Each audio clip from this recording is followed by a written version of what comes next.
Halo, perkenalkan nama saya Febrina Purba dengan NIM 240502044. Perkenalkan, nama saya Sandi Ninggolan dengan NIM 240502138. Perkenalkan, nama saya Ratu Amelia Raja Bego dengan NIM 240502111. Saya Catherine Tiara Purba dengan NIM 240502041.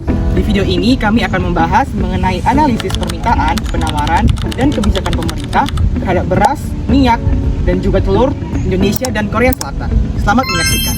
Kami akan membahas 3 komoditas utama, yaitu beras, minyak goreng, dan telur.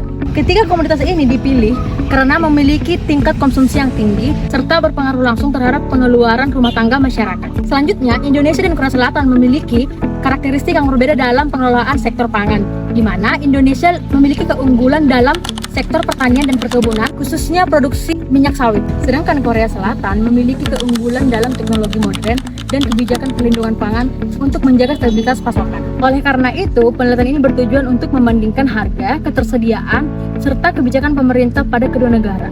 Penelitian ini menggunakan metode deskriptif komparatif dengan pendekatan survei dan juga studi literatur. Data yang dikumpulkan diperoleh melalui observasi secara langsung di pasar dan juga wawancara dengan pedagang dan para konsumen, serta kajian dari beberapa sumber resmi mengenai kondisi pangan antara Indonesia dan juga Korea Selatan. Melalui analisis SWOT, dapat diketahui bahwa Indonesia memiliki beberapa kekuatan di sektor pangan mereka, seperti produksi minyak sawit yang besar, ketersediaan bahan pokok yang relatif stabil, dan juga permintaan yang konsisten di sepanjang tahunnya.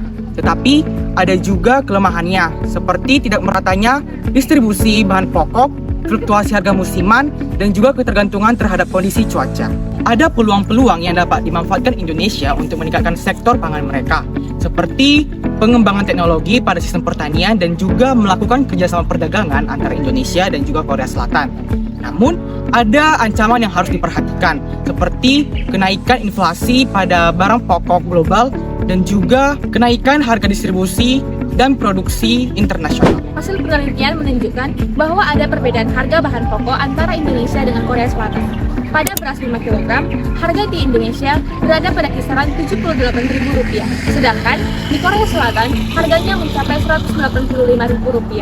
Lalu, pada minyak goreng 2 liter, harga di Indonesia berada pada harga Rp42.000, sedangkan di Korea Selatan harganya mencapai Rp95.000.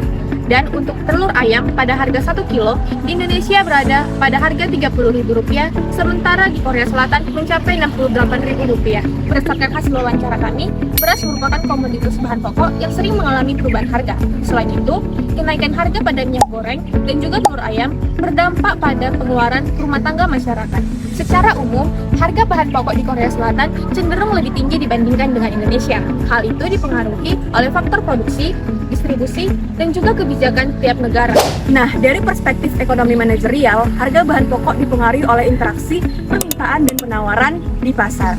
Ketika permintaan meningkat namun jumlah pasokan terbatas, maka harga akan mengalami kenaikan. Sebaliknya, ketika terjadi peningkatan pasokan, maka itu akan dapat membantu menjaga stabilitas harga. Indonesia memiliki keunggulan dalam produksi bahan baku, khususnya minyak kelapa sawit, sehingga harga minyak goreng relatif murah. Sementara itu, Korea Selatan unggul dalam teknologi pertanian dan pengelolaan distribusi pangan yang lebih modern. Berdasarkan hasil analisis, dapat disimpulkan bahwa permintaan, penawaran, dan kebijakan pemerintah menjadi faktor utama dalam menentukan harga dan juga ketersediaan bahan pokok di kedua negara tersebut. Oleh karena itu, peningkatan produktivitas pertanian, penguatan sistem distribusi, dan pemanfaatan teknologi digital, serta kebijakan stabilitas harga yang efektif menjadi langkah penting untuk menjaga ketahanan pangan dan kesejahteraan masyarakat. Sekian dan terima kasih.